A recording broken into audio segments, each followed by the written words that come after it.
was watching the other night and I saw you there and oh, Ben's doing the Krypton Factor. I bet they make this different from when Gordon Burns is doing it. I bet he does the assault course as well. No, still in the studio, in the suit and the tie. I'm desperate to do the assault course. We're going up this weekend. We've done all the heats and we're going up this weekend and I really want to have a go because you saw Neil brace there, the guy in the beige shirt, and Neil...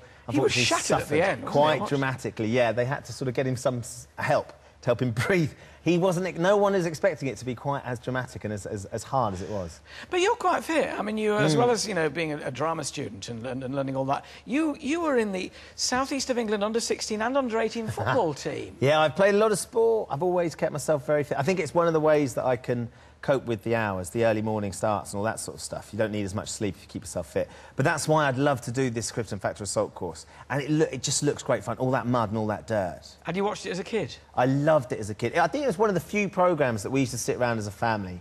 You know, my dad, because it was on sort of about 7:30ish, my dad would make it to about the first break before he fell asleep because he'd been working. But my mum loved the observation round and I loved the assault course, always wanted to do the zip wire into the water. You know, and Gordon always used to say, oh, that's an awful landing. And all I ever wanted to do was, as you go down, and lift your feet up. Because they all used to sort of splash into the water at the end, which, health and safety reasons, you can't do that anymore, unfortunately. Oh, here's Gordon, bless him, look. What a legend. He sent me, and Gordon has sent me a couple of lovely emails, actually, so we've been in touch. 18.2 million viewers the Krypton Factor got. In its heyday. In its heyday, then. No pressure, then. No. No pressure. But Morecambe and Wise, and they're 28 million. Yeah, exactly. So which round would you be most useless at? Most useless, probably the mental agility, which is the first round. No, that's the intelligence round. I couldn't do that. The mental agility, although I have noticed that it's like... what's wonderful, I think, about the Krypton Factor at the moment is it's a real celebration of intelligence. You know, we're taking Mastermind meets Superstars and we're trying to find the best person.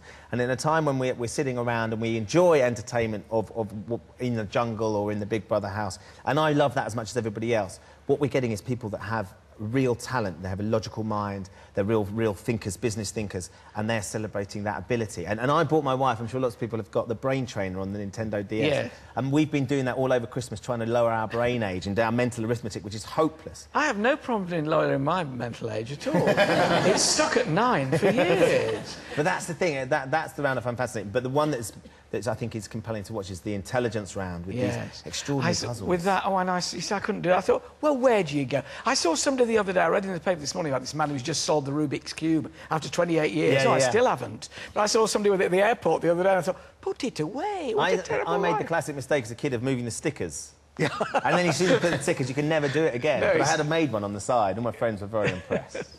How do you do it, Darwin? How do you manage to do that and still be awake? Because you're getting up at what time in the morning for GMTV? About 4 o'clock. Oh. But it's, I see my milkman every morning, which is lovely. He sort of delivers the milk as I'm leaving. But he's coming in as you're going out. Yeah, literally. Yeah. That's why the wife's so happy. Yeah, the secret for me... the secret for me is keeping the alarm clock on the other side of the room. Really? Yeah, you have to get out of bed to turn the alarm off. And literally, if it goes on for too long, I get kicked out of bed.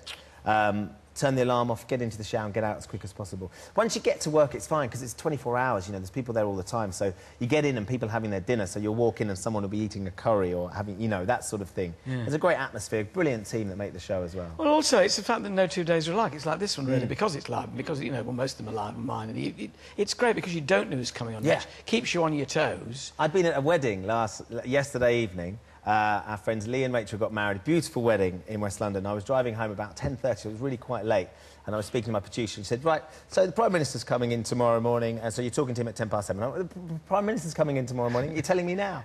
And that's the sort of thing, it's like, OK, we've decided and they said, yeah, you remember him. Yeah, Gordon do you know Brown, you remember, the one, the bouncy one. The one who's having a bit of a tough time. But interestingly, that's the sort of thing that happens. So the Prime Minister comes in, and you get a certain amount of time to prepare, and so you've got to be across lots of things. But like you say, that makes it exciting.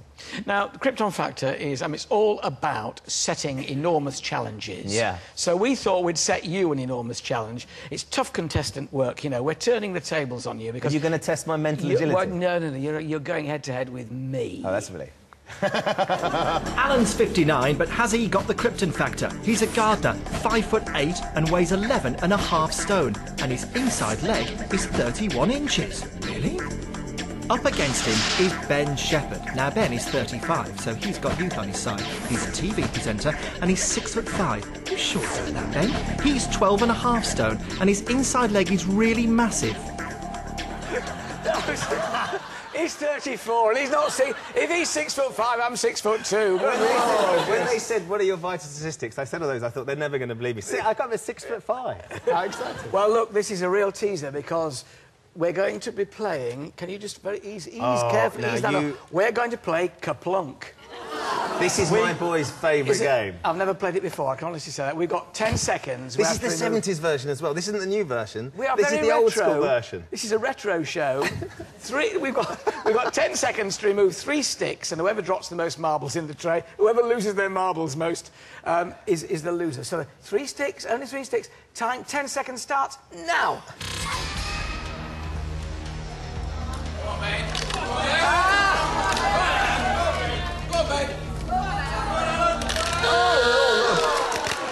How many of you... No, you practiced.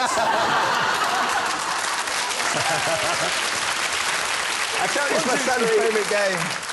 I've not lost all my marbles, but I've lost 6. Well, I'll tell you what, they're just a little prize for you for winning a bottle of your favourite wine. Wow, thank you very much.